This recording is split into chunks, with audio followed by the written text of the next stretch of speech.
Mes chers compatriotes mahorais, à ce stade de l'examen de la loi de reconstruction de Mayotte, je souhaitais m'adresser à vous. Parce qu'il y a un sujet dont je sais qu'on vous a fait croire qu'il était susceptible d'alléger la charge de l'immigration qui pèse sur l'île. C'est le problème des visas territorialité, ou plutôt de la suppression des visas territorialité. Donc que les choses soient très claires, vous me connaissez depuis longtemps, j'ai toujours œuvré pour mettre en place à Mayotte des mesures contre l'immigration extrêmement fermes. J'ai toujours plaidé pour que des navires de la marine puissent empêcher les kwassa-kwassa d'atteindre Mayotte. J'ai toujours plaidé pour supprimer toutes les pompes aspirantes de l'immigration, c'est-à-dire en réalité tous les droits qui sont accordés et qui sont autant d'éléments d'attractivité de Mayotte pour les immigrés, qu'ils soient d'ailleurs clandestins ou légaux, étant entendu que, vous le savez, les clandestins bien souvent deviennent au fur et à mesure légaux. Je sais que le visa territorialisé, ça n'est pas la panacée. Je sais que vous avez le sentiment qu'en réalité, ça fait peser sur vous la charge d'une immigration que l'on ne peut pas transférer ailleurs. Mais écoutez bien ce que je vous dis. Je vous parle avec mon cœur et vous savez que vous pouvez avoir confiance en moi parce que je ne vous ai jamais menti sur ces sujets-là.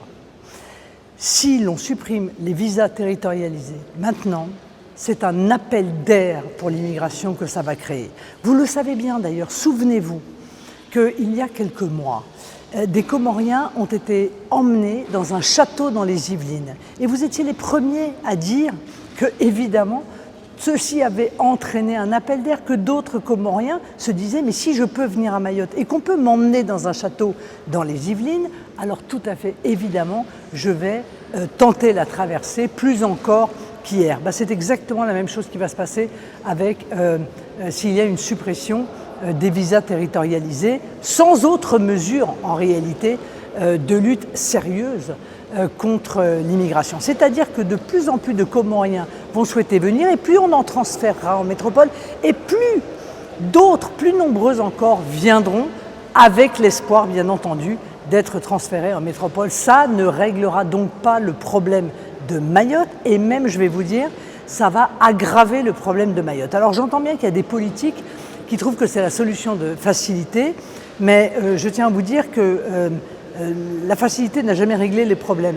Le vrai combat, c'est celui qui oblige le gouvernement à arrêter l'immigration à Mayotte, à renvoyer les Comoriens chez eux, à faire preuve d'un bras de fer extrêmement ferme à l'égard des Comores pour les obliger à reprendre leurs nationaux, à couper les aides internationales qu'ils reçoivent de la part de la France, à couper les visas et potentiellement même à regarder les biens des dirigeants comoriens dont ils sont propriétaires en France.